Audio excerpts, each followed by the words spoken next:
Welcome to the MACJ your one step podcast for health, finance, and everything under the sun. Brought to you by Sumaya Vidyavihar University, we are here to spark conversations, ask bold questions, and keep things real.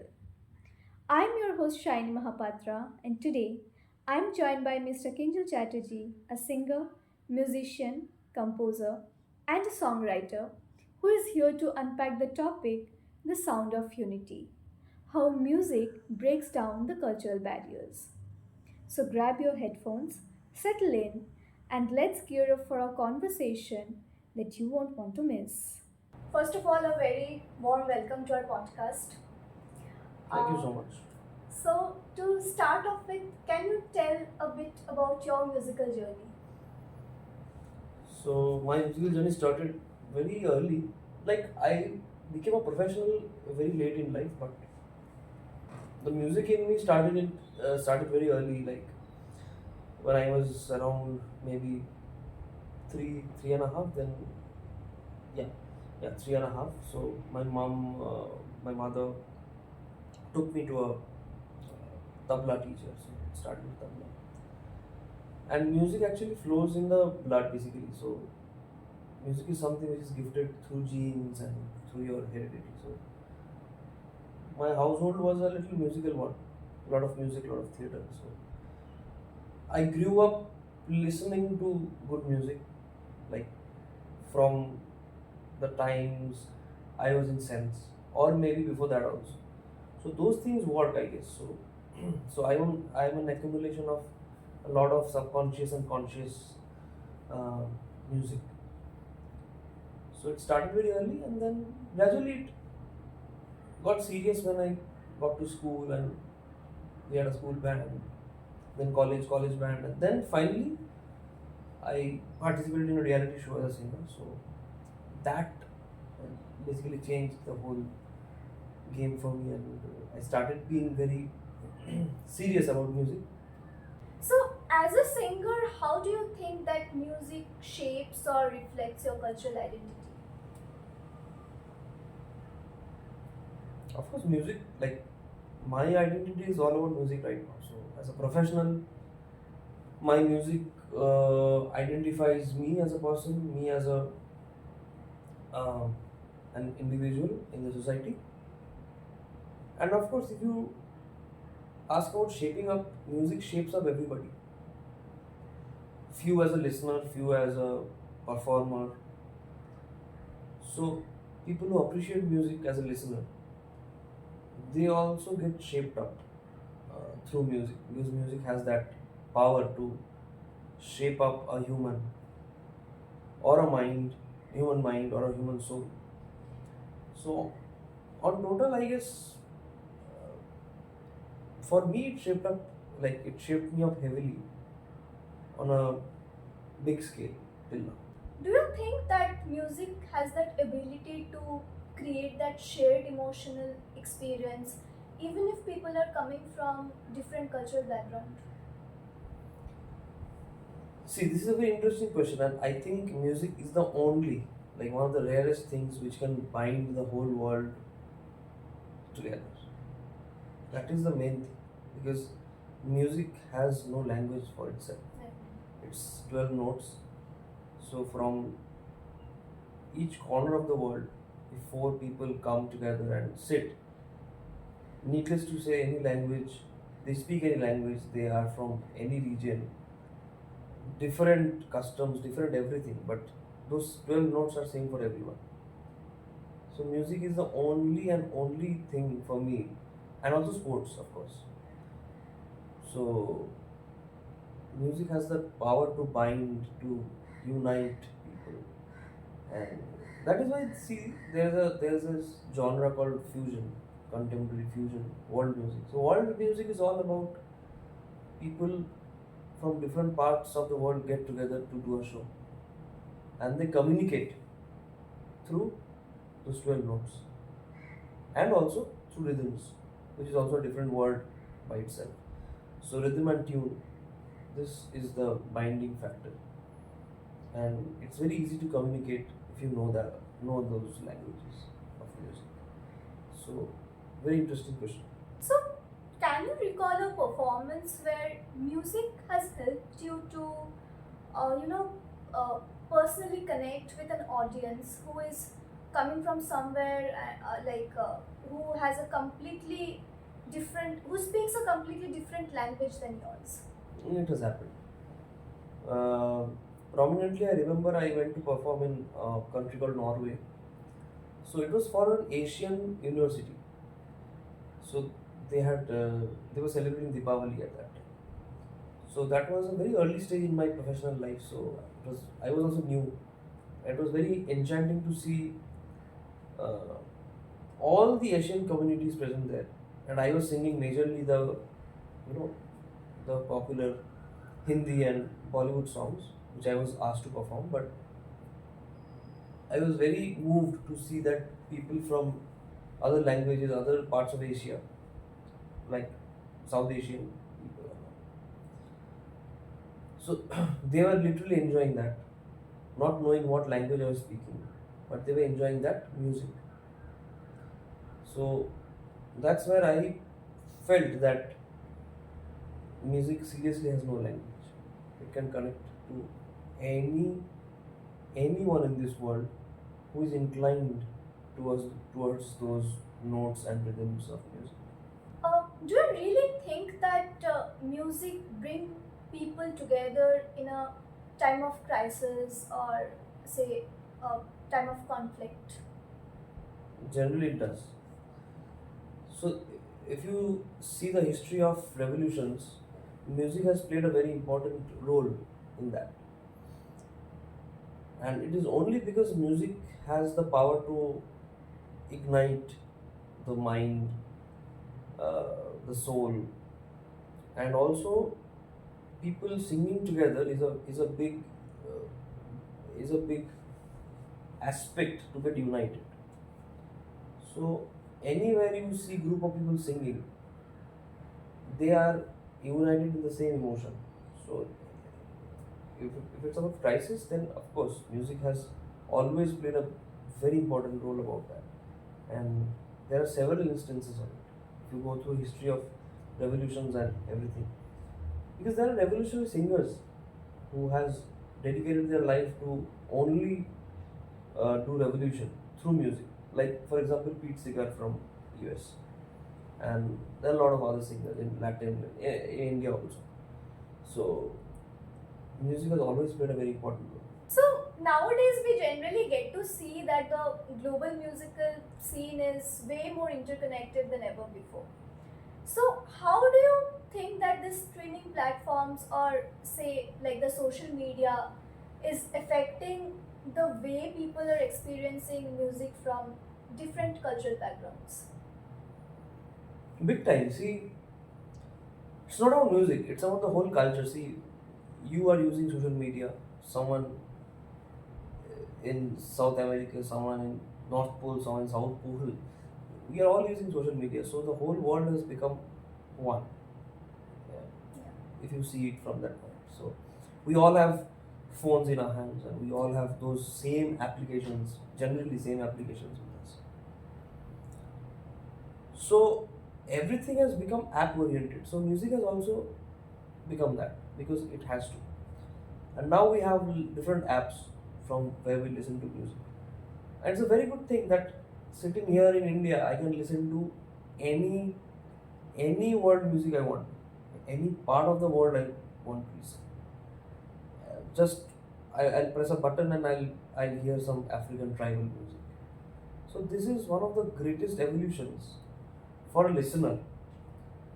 Now there are 2 points. One is as a listener point of view, and one is from the artist point of view.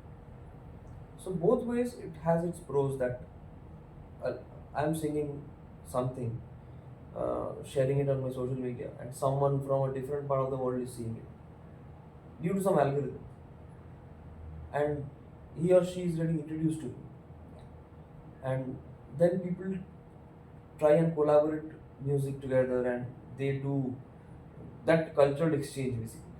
So, so it's a big evolution of in a good way. Of Of course, everything has its pros and cons, but for now, it's all the pros. So, as someone who has traveled and performed around the world, what differences and similarities have you noticed in how different cultures connect to music? More than me performing in the whole, like around the whole world, I would say as a listener, I have seen music connecting people, and different cultures are being connected through music. If you go to any link of any world music uh, concert, you'll see people from different continents coming together and sharing their music. And music comes from that culture. So when I'm singing a North Indian classical music, it comes from our heritage, and it's being complemented with a jazz, which comes from blues, whose origin is Africa, but it has become American right now because it's an African American genre. And somewhere from the Celtic zone, like the Scotland, those Ireland, you'll get bluegrass. It's another genre of music. Then there are lots of African, itself African, Afro Latin, African folk. So every culture has its music. So those things connect when people representing those cultures come together and play things. So that's how I. If you ask me, I have seen. See, I have mainly sung Hindi and Indian songs generally all over the world. So yes, I have seen people from other culture enjoy it, but I've not collaborated yet. So, where do you see the future of music in terms of cultural unity? See, music is the only place where people get united. And if I speak out my country, India has got one of the most diversified cultures in the whole world. And same goes for music also because every culture has its own music. So a Tamil uh, individual, if collaborates with a Kashmiri individual, they are from two different worlds, it seems, but they are from the same country with the same identification that they're Indian. So I think really, if music would have been the unifying point or the uniting point, then there would have been no uh, rifts around the country, and India would have become a different, peaceful country altogether. Also, I would like to ask you that what role do live performances play in, promoting the cultural exchange or breaking down the cultural barriers? Live performance is very important to break the barriers because suppose you are an Indian and you're staying in Bombay, and suddenly you see that there are some Latin guys who are coming and playing their music somewhere. And if you go to see their live performance, and of course you will like it, and you will start listening to them, you will start consuming that genre through your apps. So that means the barrier is broken. Before the live performance, you are unknown to that genre. Yeah. But once you see that, once you witness that, you feel that you want to consume that kind of music. So that is how music is successful to break barriers. Has performing in different countries influenced your own music style or the themes you explore in your own music? It's not only about performing in different countries, it's about we can sit at home and explore ourselves in today's world. Yeah. Because if you go 40 years back the line, then it was not possible for the mass to explore any kind of music they want because of several reasons. But we press a button and we actually travel the whole world through music. And that's how musicians like me, we try exploring new things, listening to them, trying to imbibe them, trying to uh, inherit them in my style. Now, if you see Arijit Singh, I'm dropping a name because it's easier to communicate. So Arijit Singh's singing style is itself a fusion of different styles of singing from the whole world, and he has done that because he has listened to and he has appreciated a lot of music as a listener, and he could do that. So that is how, same here from me, I'm also trying my way to explore myself through different kinds of music. But again, not only about live performances. You can just sit at home and explore yourself through different music.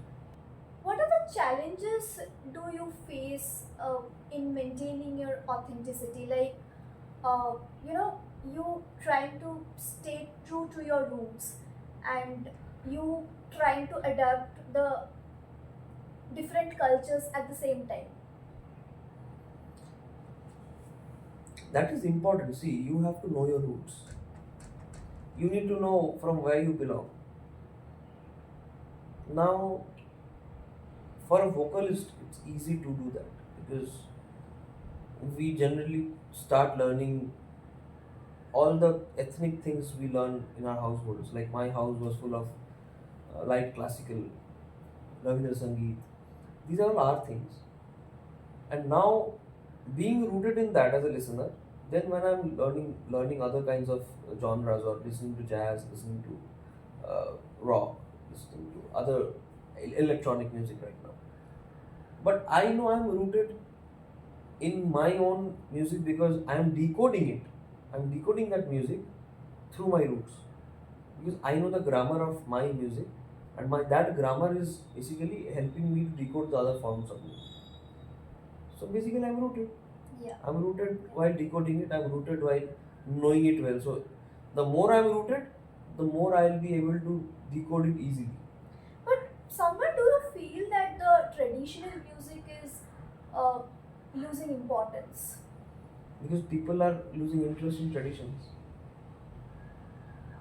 Now, it's a very controversial line I'm saying, but it's a truth. So how many of you guys will go to watch Pandit ji or an Ustad ji? But you will all go and watch some popular pop band. Sure. So that is, if we ask ourselves, we know this answer that we are losing interest in the traditions and we are only moving towards what is being shown to us by some corporates. So by that, music is losing its what should I say? Music is losing its magic. Root music, tradition music is losing its magic. So that's the unfortunate thing. If I ask you that if you had to choose that one song which symbolizes the connection between cultures, what would it be? If you speak about English speaking countries, and where English is the one of the languages people understand, then Imagine by Beatles is one of the major songs which speaks about this. And also later, there was a song called "We Are the World"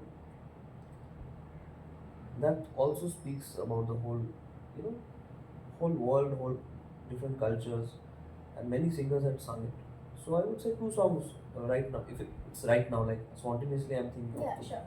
Imagine and "We Are the World." So, with the rise of this AI in music productions, do you really think that machines will ever be able to replace the, I mean, human creativity, or is it really a threat to the soul of music? If you speak about AI is invented by whom? Humans. So AI is only informations which are given by humans or coded by humans. So it's in our control. If it controls us, that means we are getting weaker. And that is happening in several cases in music, which is very disheartening to see because we made it and it's overpowering us. It's a very sarcastic thing. How can it? Because all it knows is information which we have given, which we have transferred. So are we getting drifted away from information, or are we so weak that uh, we need to uh, you know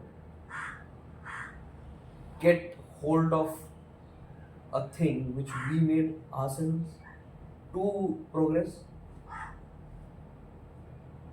Not really, because see, AI can only be a tool. It's a tool. When computer was invented, computer was a tool. It helped us do things faster. So we can use AI as a tool to do things smoothly. But AI can't create, because we create AI. AI is being created itself. Yes. How can we be the weaker ones and AI be a stronger one? So it's all about our perspective, and I think people are getting conscious about AI right now and in the music industry, and they are using it as a proper tool, and that should be. Do you really think that the commercialization of music is harming its cultural identity, or is it just a natural evolution? See, commerce is in everything. Commerce goes hand in hand with everything, because everything is a product, right? A film music, a film song is a product. It's being sold. We are listening to it. We are consumers. We are buying it. So commerce was always there, and because of commerce, people like us, we are evolving. We are basically uh, we are living out of the profession because commerce is there. So commercialization is always needed. But if someone wants to drift away from the heritage, drift away from the main cultural aspect because of commercialization, that's an absurd thing. That shouldn't be it. Because anything we make, we are doing it professionally, and profession includes money. Money, the commerce is included there. This is a very interesting question. Like, do you really think that music industry is, like becoming more about image than actual talent? Very interesting question. So talent can never be replaced by image. So when a person is talented, see again I'll take Arijit Singh as an example. Arijit Singh is a multi-talent, nearly to a genius, and he has an image right now. Sure. So that is how it should be. If we actually see someone having a great image, but the talent is very mediocre, then of course I'll not name, but there are lots of examples of that. It's only about image. This is because these are the cons of being global. These are the cons of the fast life. These are the cons of too much of you know media intrusions. So media can basically make an image, which media is doing. But on the other hand, you have to see the light in the darkness. So this question is very it's pointed towards darkness. But that point of light is always there. People like, if we talk about Indian pop music, people like A.R. Rahman, people like Shreya Ghoshal, people like Arijit Singh. They have a brilliant image, and their talent is unmatched. So that is the main thing, and that should be the template of it. So, lastly, I would like to ask you that what advice would you give to you know, the aspiring musicians who want to use their craft to break the cultural barriers? First advice would be, know the art. You have to know it, you have to learn it, you have to love it. And then comes the craft of utilizing that thing. You have to know the craft to basically perform that art or do the art better. So that is the main game, and stay focused on it. Don't be too attached to what is happening around you in the media about the music industry and all. Just do your thing, because all the ABCDs are the same in every era. So you just need to do your ABCD. You have to have a peace of mind, peace of life, because with peace of mind and life, you can do good music, and basically that music will bring peace and peace of mind and peace of life to other people. So that is our main, uh, should be the main aim of this. So, thank you so much. It was really a pleasure to Thank have you. you in a podcast. Thank you so much.